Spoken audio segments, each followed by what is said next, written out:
నా యౌవనం ఉత్సాహంగా ఉంది. ఇమి అర్థం అవుతుంది.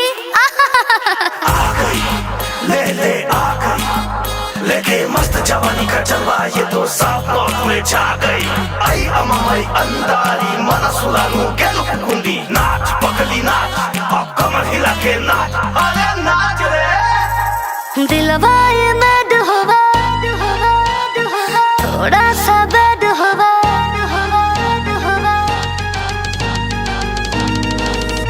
अरे दिलवा ये मैड हुआ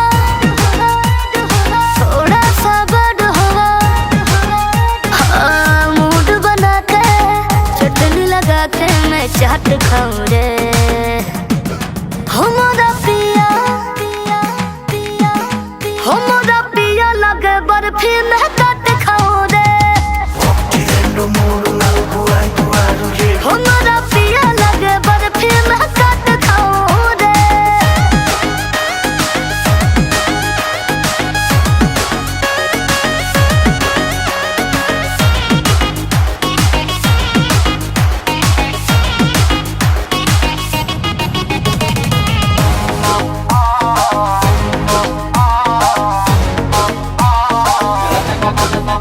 और सैया के का कहो हारा हमर सैया बड़ी है जबरदस्त मस्त व्यस्त बा.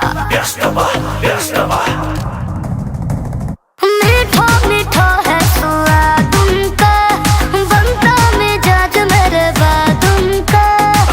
चिक चिक चिक लेकिन हर जवानी चले झड़ झड़ के मैं तो बार बार मरती हूँ तड़ तड़ के. पाव का जैसे बटर लगा के मैं साथ खाऊं रे. हो मोरा पिया हो मोरा पिया लगे बर्फी में काट खाऊं रे. तो इन मिनटी दो मिनटी पत्ती पदकोन हो मोरा पिया लगे बर्फी में काट खाऊं रे.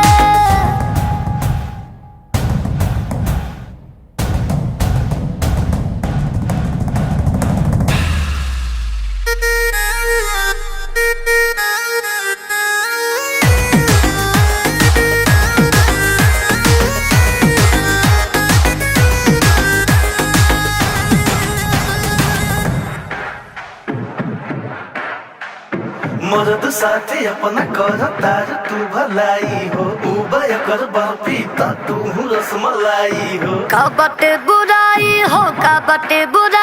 हो जे बोले बढ़ बढ़ के अभी थोड़ाई हो. मनवा मुस्तैद होगा थोड़ा सा बड़ होगा. और मनवा मुस्तैद होगा